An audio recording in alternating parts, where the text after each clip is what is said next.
to explain you how to work with Google Drawings, and I'm going to do the practice of the tree drawing that we did in class, okay? So to open Google Drawings, we go to the waffle menu here, and then we click in Google Drive. In the upper left corner, you will see a new button with this plus sign. You click there, then you go to more options, and the first one will be Google Drawings. So we click there to open this app. And what you see here is what you get. Google Drawings doesn't have a lot of tools. These are all the tools and shapes that you have. It's pretty straightforward. In this, it's the only menu, okay? So first I'm going to change the name of this document and I'm going to rename it to tree. I'm just going to type there, click enter. And the next thing is that I'm going to change the size of my canvas. The canvas is this part, this area where you put all your drawings and your shapes and all that. This is where you work, okay? So for that, I'm going to go to File and then Page Setup. You can do the same thing in Google Docs and Google Slides. We click there in Standard and then Custom. Here you can change the measurements of your page as long as the unit, okay? I'm going to keep it in inches and I'm going to make this a square. So I'm just going to type 10 by 10 inches and apply. You can also resize your document in this part, okay? But I like to change it from the page setup because it's more precise to the actual measurements that I want, okay? So over here you have some tools. You have the undo and the redo buttons, the printing button, the zoom levels over here. You have this basic tool that you can select after you click on any of other of these tools. You can activate it with escape. This is the select tool.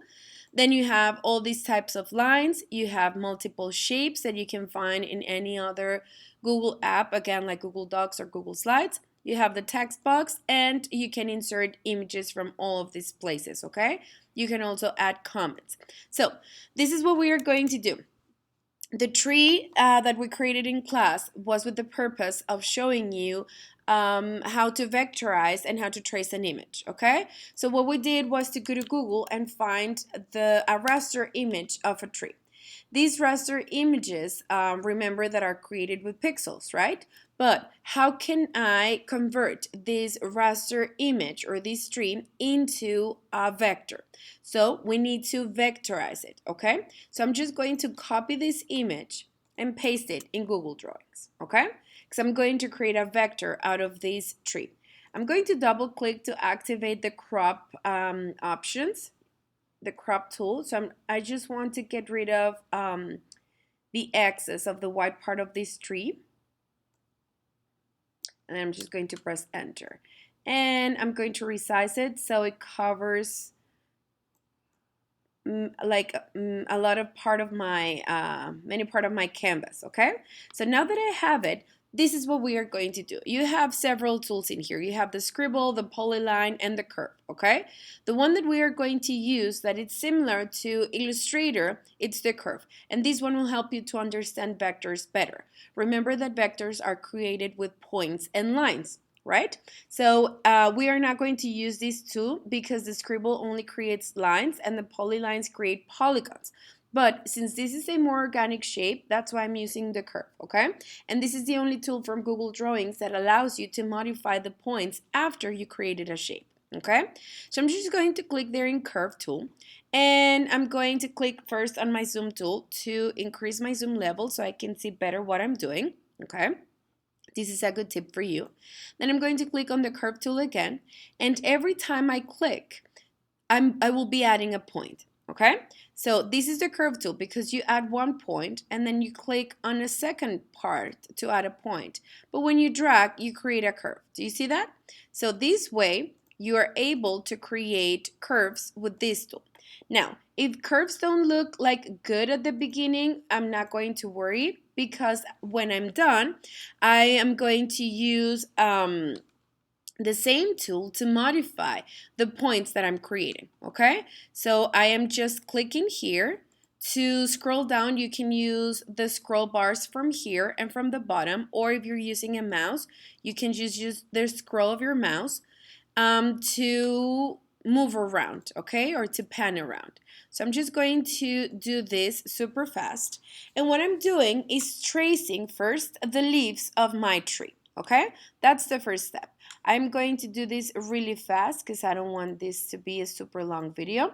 So that's the first part. I am just, in order for me to completely vectorize the tree, I need to trace the parts of the tree, which in this case are the leaves, and then I'm going to do the branches and the bottom part of the tree, okay?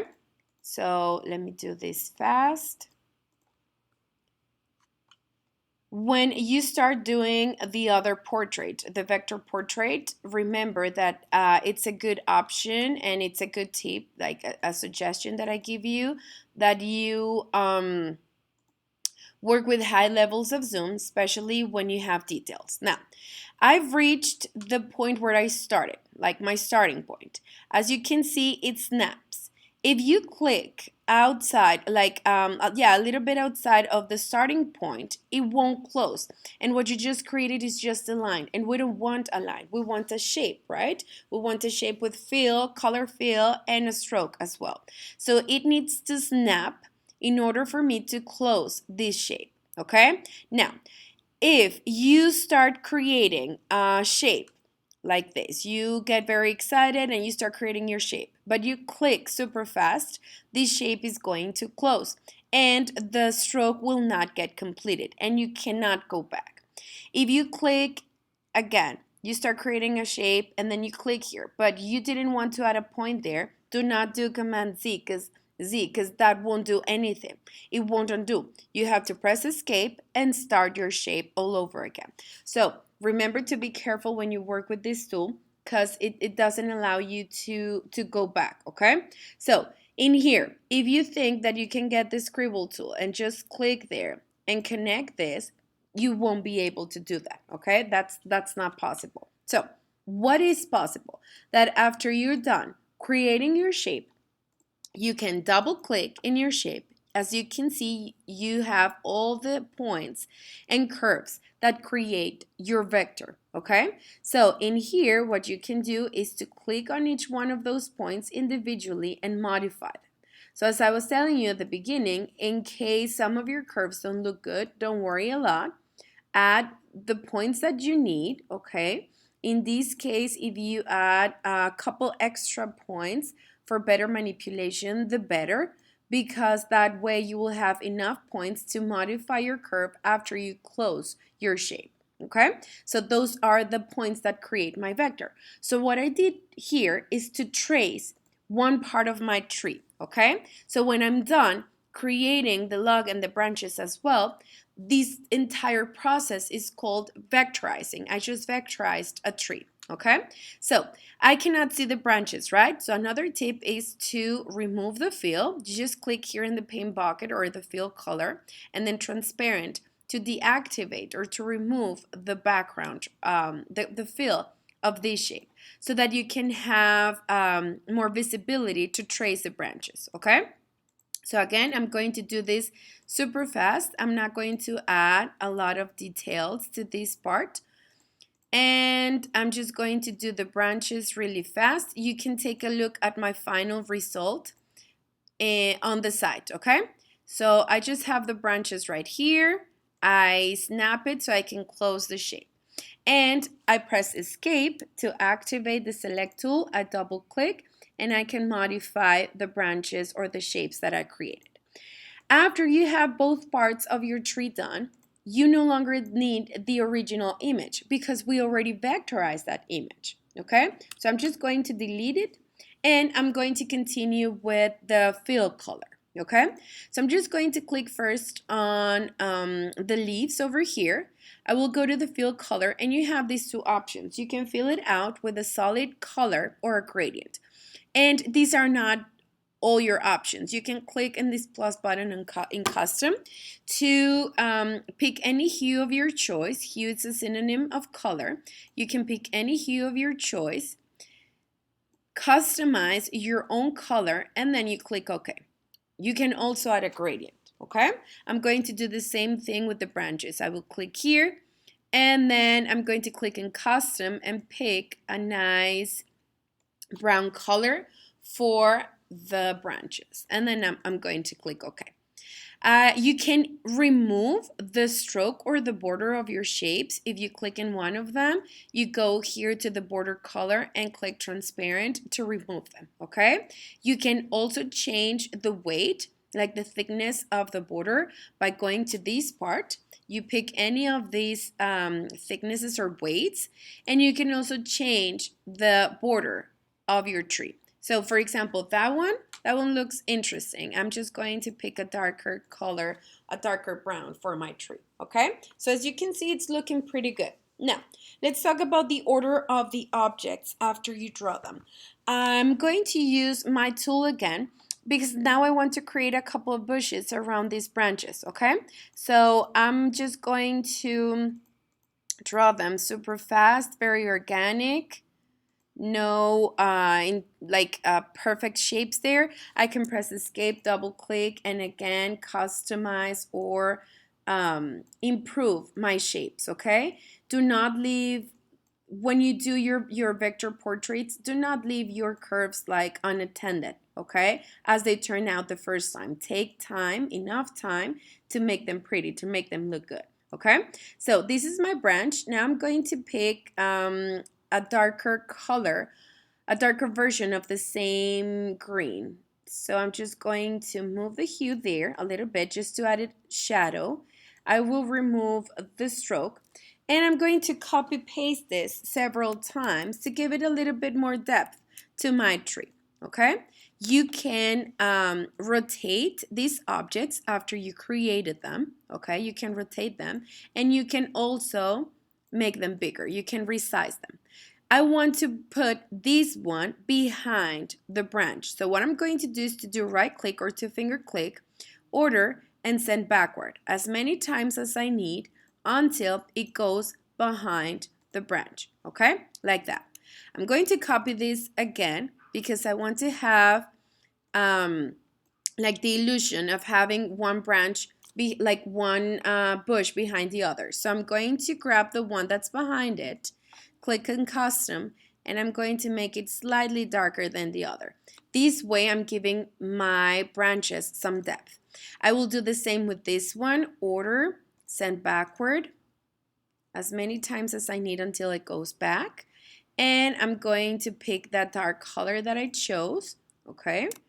I'm going to copy paste this one more time, and that way I'm going to put it like here, and I'm adding some, depth to my tree. That's how you can reorder your objects, okay? Another thing that you can do with fill, you click on the object and then you go to the custom part, but you have the transparency bar at the bottom. So you can decrease the opacity of that color so your object can become transparent a little bit. So I'm going to click there and over there, reduce the opacity so I can play with my objects better. And now I have some like very interesting results, okay? This is what you can do with your vector portrait as well. If you're wearing sunglasses or whatever, experiment with transparencies, okay?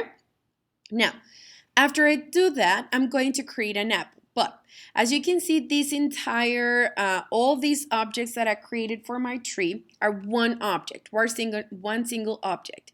So I don't want them to be, I want them to be independent, but not separate from each other. Because I want to be able to resize my tree, but with all its parts together. So what I'm going to do is to group this, okay? I highly recommend you that when you create stuff like this that have many details, you group stuff, okay? So I'm going to create a ghost selection around my tree to select all the objects here and then right click and group. Or you can also press Command Option G. That's the shortcut. So I will click there. Now I can click on the objects. They are independent. I can still modify them, but all of this will be a group. Now, over here in this part, I'm going to zoom in a little bit in this part because I am going to draw now an apple for my tree. So I'm going to pick the same tool that we are using and I'm just going to trace okay? Remember that this process is called tracing. I am going to trace an apple, okay? I'm going to press escape, double click, and I will move my points so I can improve the shape of my apple, okay? Then with the same tool, what I'm going to do is to create kind of like a tiny branch for my apple, something cute and simple.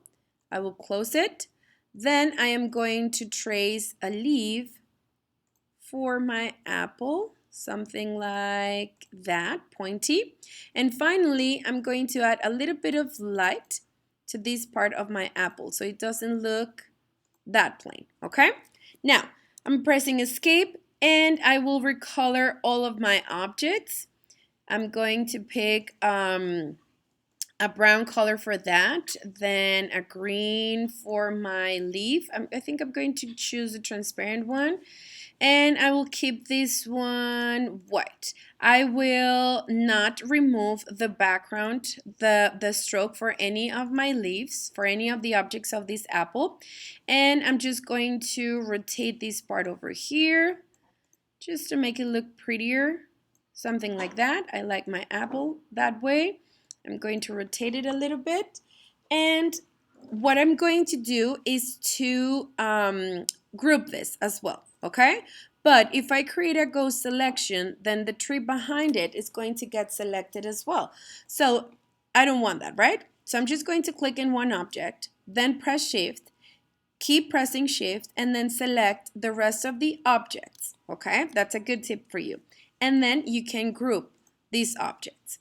That's one way. Another way in which you can group your objects. So as you can see, this one or this apple is too big, right? But since this is already a group, what I can do is to resize it together, you know, all my entire object. I can resize all its parts together.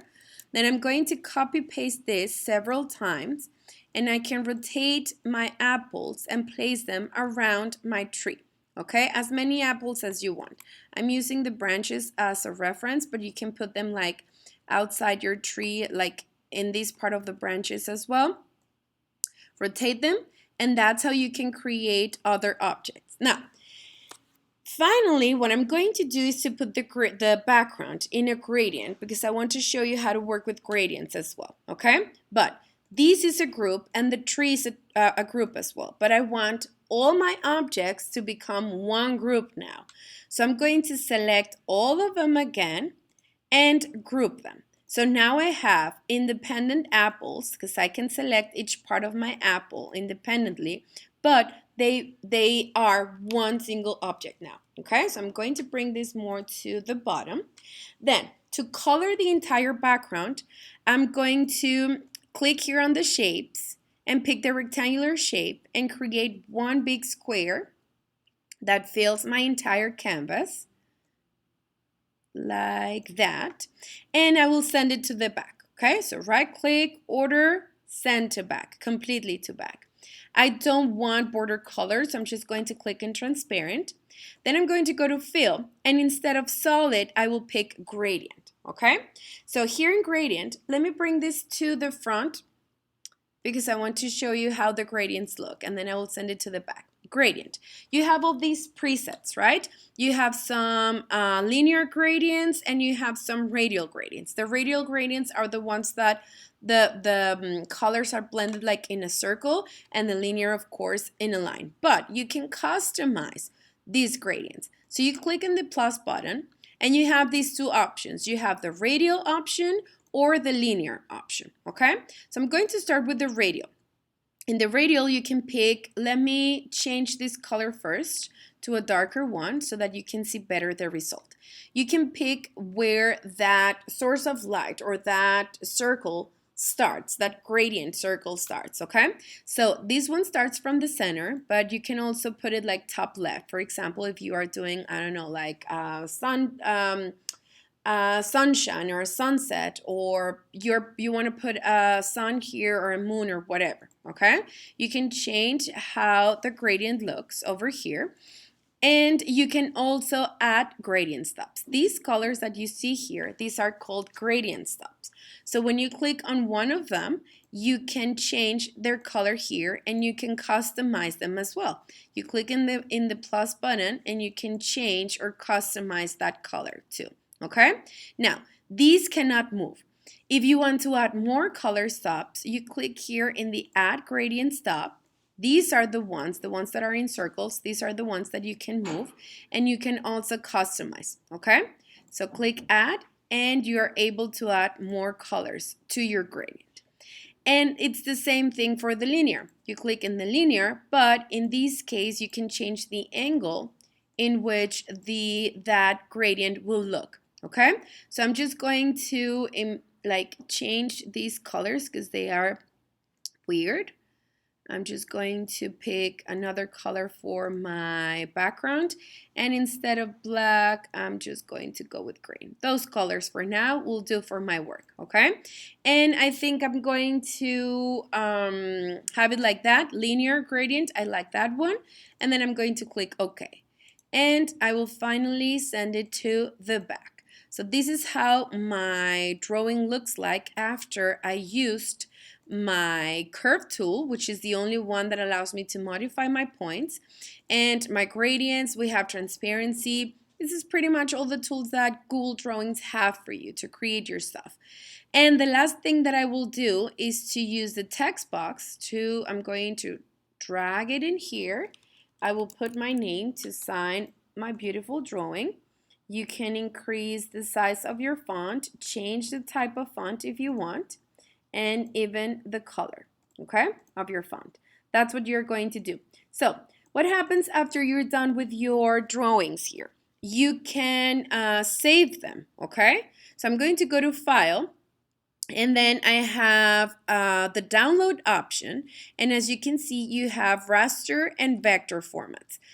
The PDF, remember, is the one that we use if we want to print something. It saves the color profile that we used. It's high quality and it's a vector format. So that means that the drawing that I created will not lose any resolution, or it won't look bad if I print it big, right? And then I have the JPEG. This one will get pixelated because it's very compressed. This is the option that we are going to use if we are going to send it by mail or post it online. Then you have the PNG. It's a good format. It's also a raster format, but it's not compressed as the JPEG, so it will be saved in high quality. Okay, and then we have the SVG. So for this assignment, what you will do is to save it or to download it as a JPEG and email this to me. Okay, so you are going to click there in JPEG and it will be download. You can open it and see your final result. Okay, as you can see, it looks pixelated because it's compressed, because you will send this by mail. But if you save this as a PNG, for example, it's still a raster image, but as you can see, it's not like that much pixelated, right? So those are the two differences. You will send this to be by JPEG. If you want to share this, you can click there in share and put the email of the person you want to share this with. For me, don't share it. Just send the direct image. Okay, directly the image through mail. And that's how you are going to work with Google Drawings. And I hope this helps for your vector assignment, your vector portrait assignment, okay?